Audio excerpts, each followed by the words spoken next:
I am of the opinion that tarot deck flip-throughs are the most popular type of tarot channels on YouTube. Generic pick-a-card tarot readings, or those offering an urgent message from your spirit guide, seem to collect the most views, possibly from a population of highly deluded individuals. There are a fair number of channels, like this one, that offer genuine instruction in the art of reading tarot, but I don't believe they draw much attention here on YouTube. At least that has not been my own experience. Yet, I am also of the opinion that tarot is the #1 divination tool among the witches here. And if it is to be considered a tool, how can we make the best use of it? Greetings! It's no secret that people are obsessed with tarot. Having over 100 or 200 or so decks of tarot in your own private collection is not near as shocking as it used to be several years ago. Even me, after spending over 40 years with only one deck, am now the proud owner of quite a few decks, and my collection grows all the time. The question for the day is, what do you do with all those decks? Are you merely a collector looking at the pretty pictures, or are you somebody who actually likes to read tarot? I find so many people obsessed with finding the meanings of the tarot cards.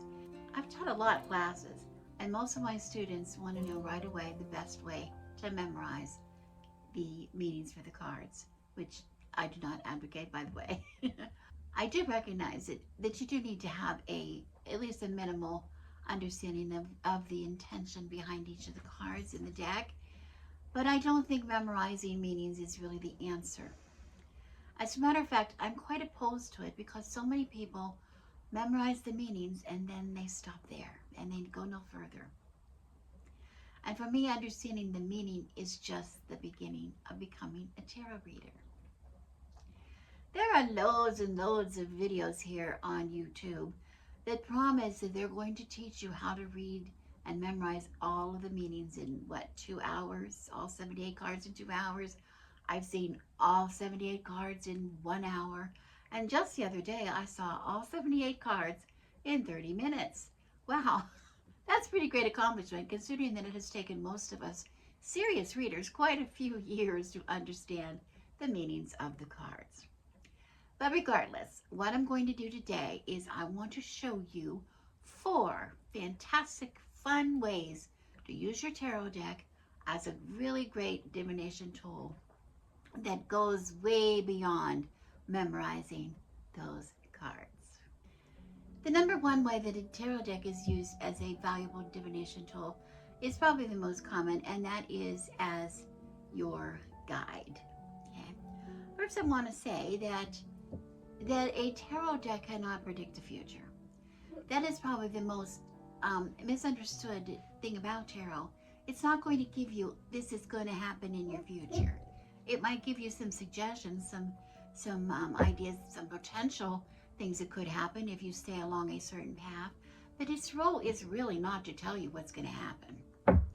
If it was going to tell you what to happen, it wouldn't be so complicated, right? There wouldn't be so many things, so many different spreads, so many different things involved in it, really.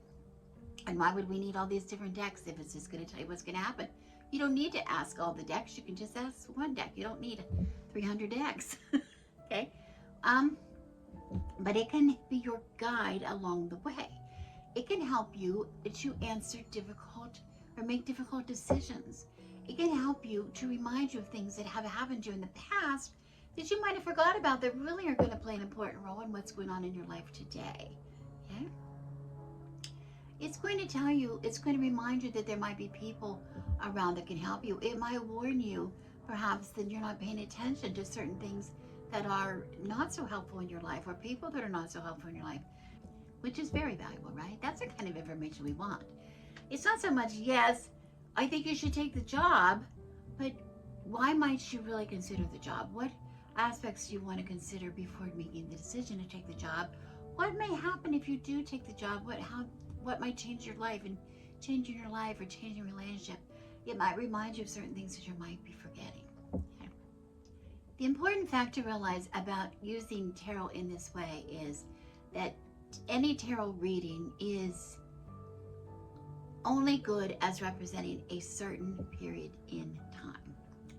You have a tarot reading in April that said a certain thing, and you ask the same question today, and this is now June, you're not going to get the same answer. The answers that you got in April are not the same as the answers you might get in June because situations have changed, right? Time has passed.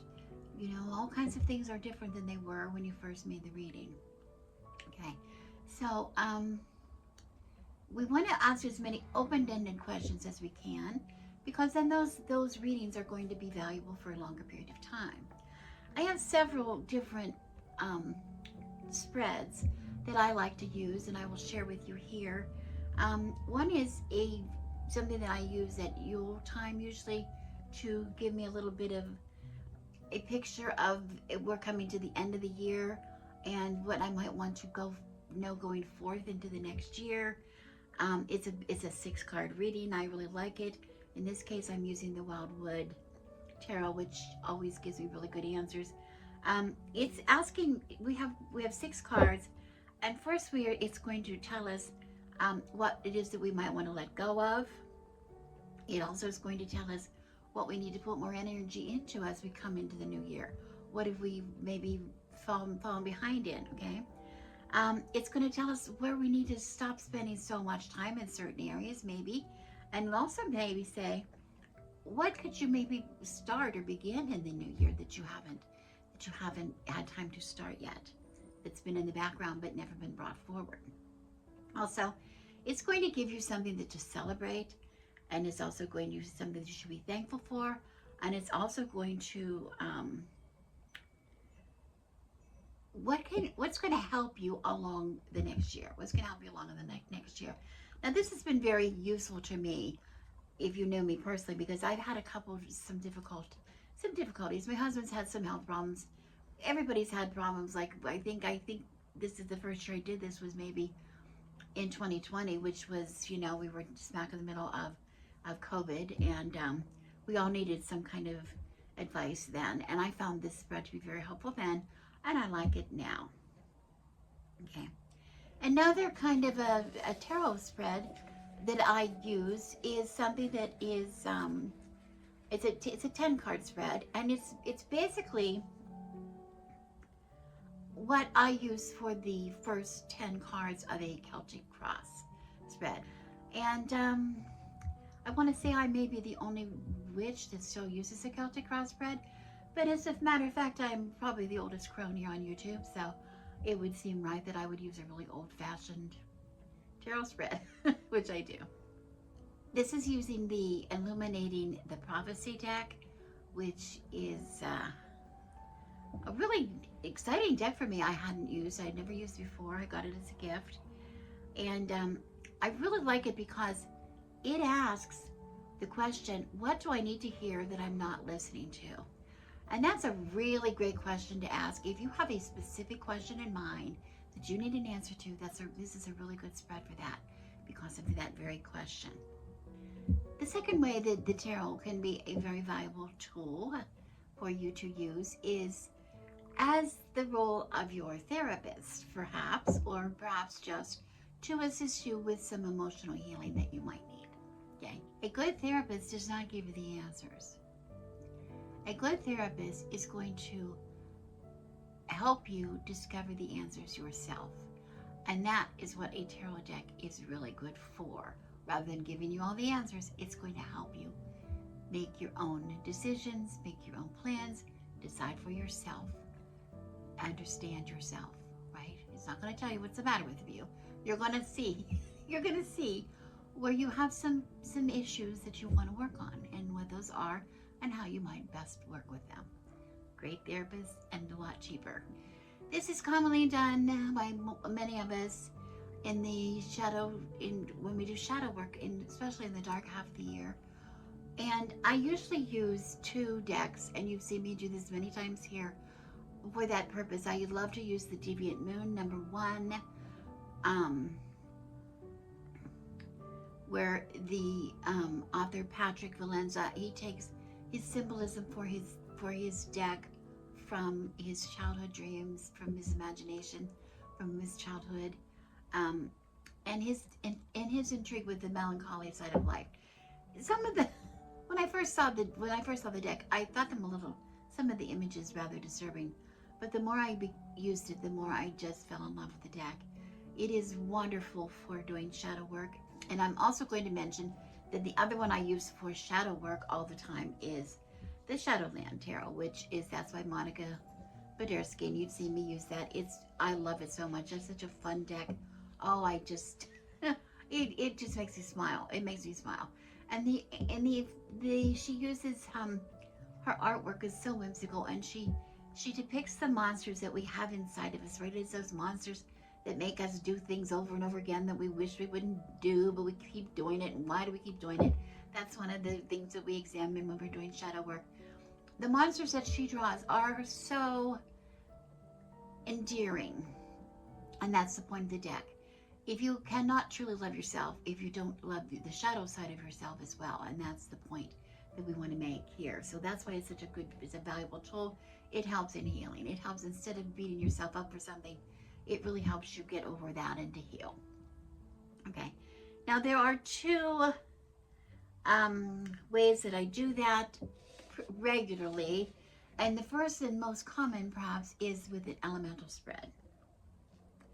I love to work with the elements. You hear me all the time. I wear my bracelets, my stones to keep me balanced.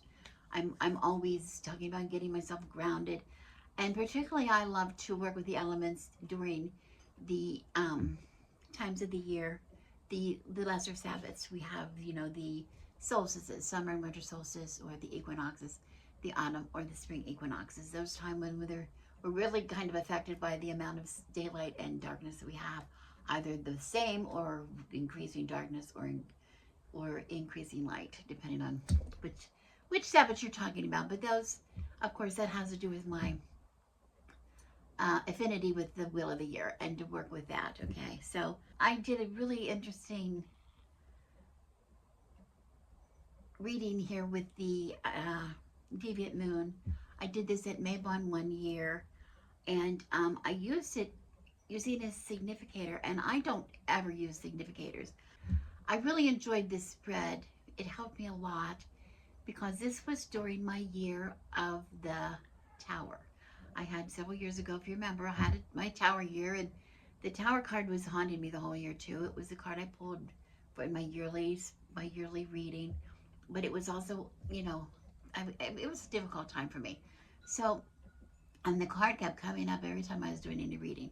So this time I specifically did this reading to get myself in balance, and I used the significator of the Tower, where I wanted to see how was the Tower going to present itself to me in the following month. Okay, since it was there for 12 months of the year, how was it going to present itself to me in the month of, I think this was February I was doing. Okay, so because it was a significator, it was withdrawn from the deal, and I kept it there underneath the things, the other cards, but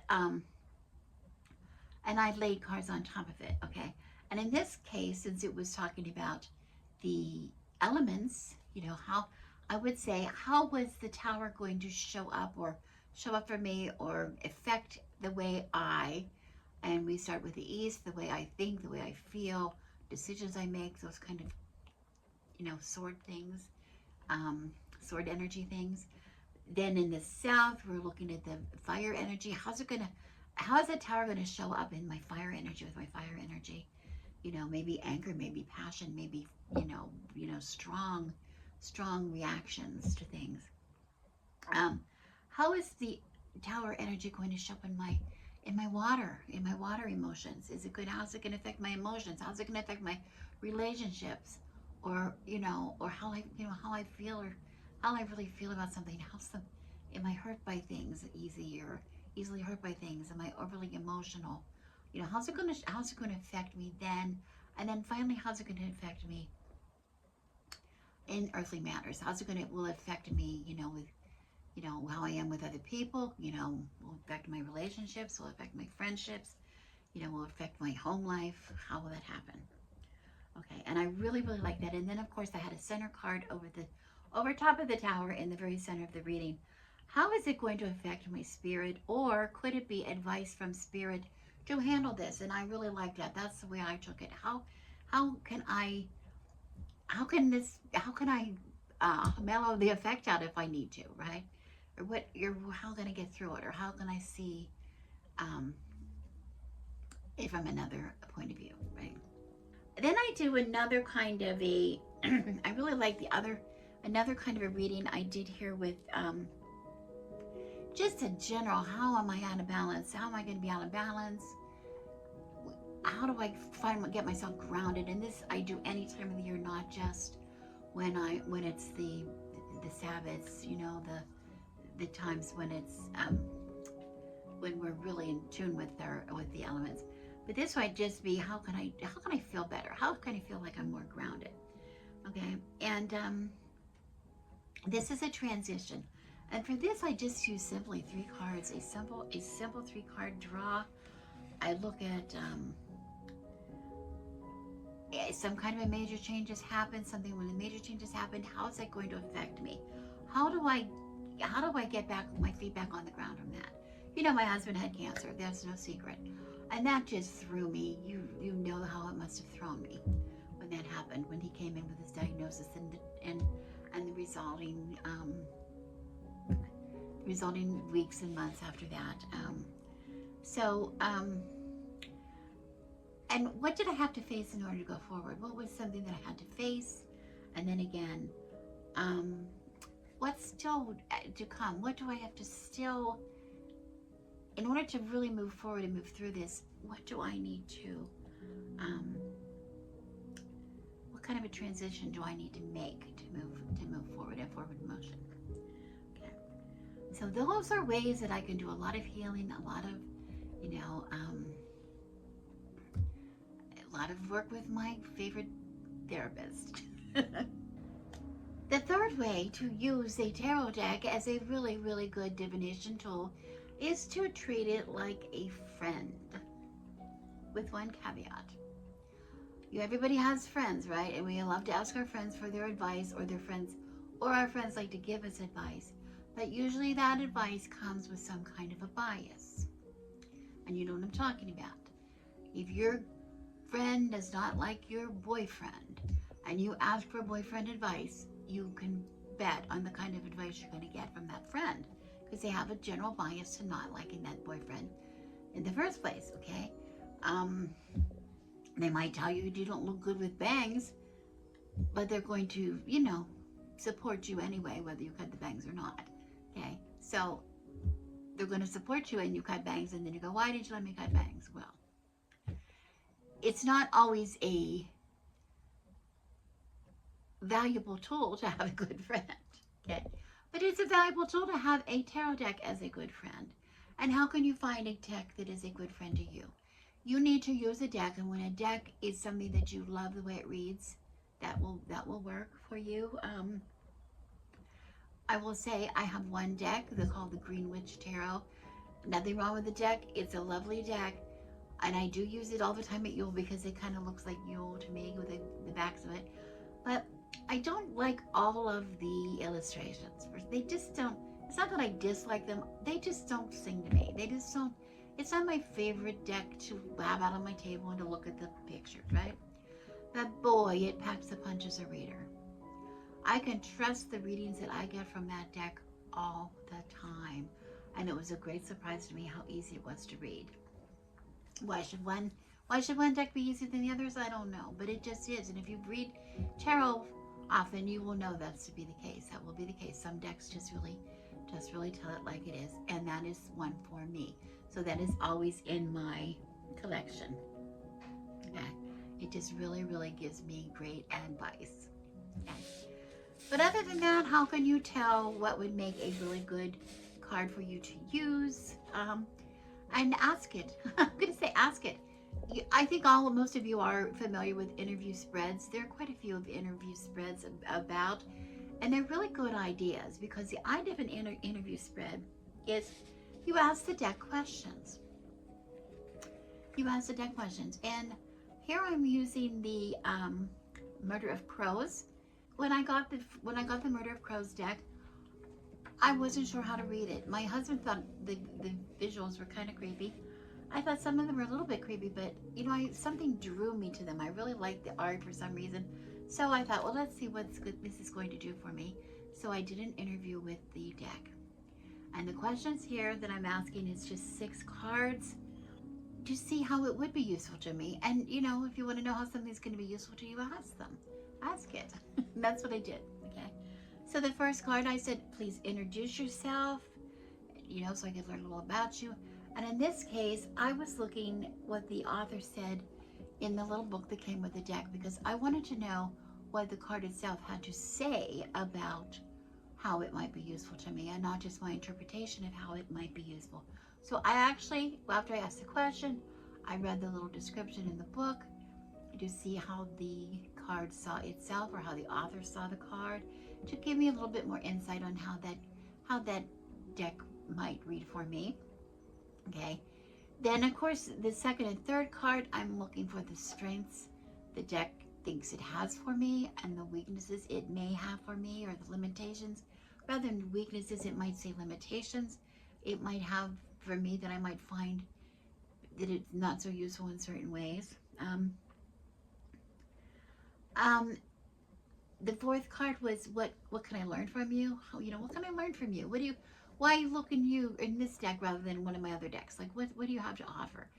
And boy, the fifth card, when I pulled the fifth card, the best way to work with you, when I pulled the fifth card, I was blown away, because here we can see the person riding on the crow, and it's talking about when I read in the description of the card in the little book, it talked about getting on that crow and flying high above. And you've seen me talk about that before, getting another perspective from the crows. My experience with birds, the crows in my yard, and them way high atop the cypress trees on the border of my property, between my property and my neighbors. They're always at the very top, calling to each other. They have such a perspective, and the lesson I learned from them was to rise above what I'm dealing with and look from a perspective at a different angle. Look from a different angle, which we all know that, but we need an experience to make us realize and want to do that. And that's what I did with the crows. So when this came up in my reading, I thought, oh, this is going to be a good deck for me, isn't it? And then finally, what could be the outcome of our relationship? And I want to tell you, you know, if you've seen any of my videos, my crow decks are the most treasured decks that I have, pretty much. The 3 decks, I have the Crow Tarot, the Murder of Crows Tarot, and also the Urban Crow Oracle. And I use them together all the time, and separately, but I use them all the time. Okay, so that's really good. Okay, that was a really good use.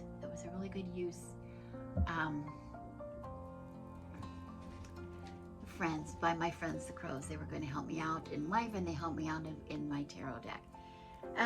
A fun thing I also did was I did the Counting Crows spread. I used both the Murder of Crows deck and the Urban Crow Oracle.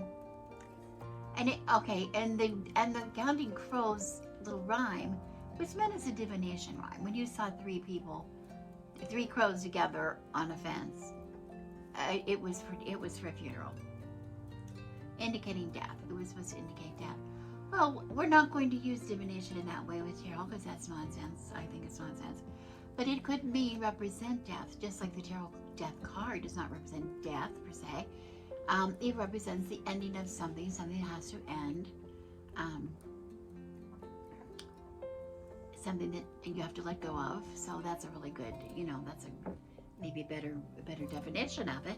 It was really fun too, and this was something that when I did this reading, I also said this nails it. This is one of my best friends. So if I need a friend to tell me something, I turn to my crow decks.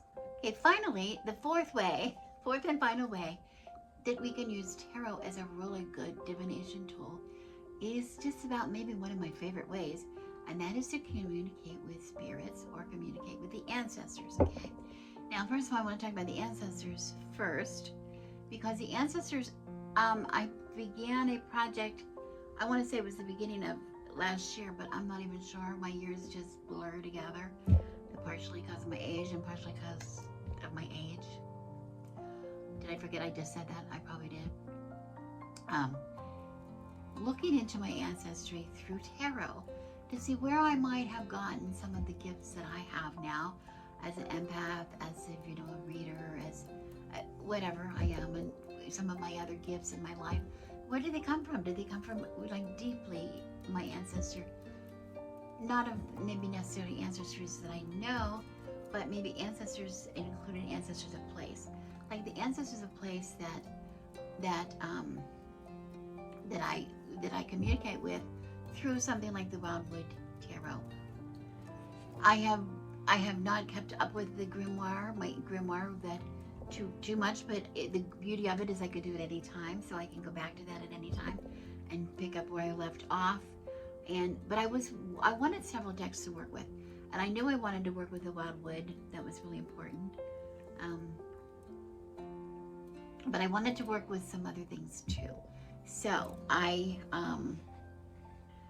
actually had an idea that I might want to have some energy, some animal energy into this, into the reading, into my quest. Having the ancestors speak to us through some of my animal decks, and I got the idea to try the Wild Unknown tarot deck.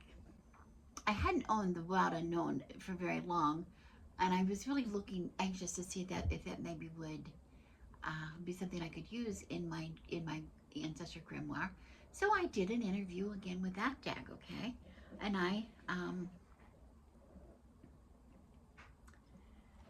asked the questions of it like I asked some of the other decks, and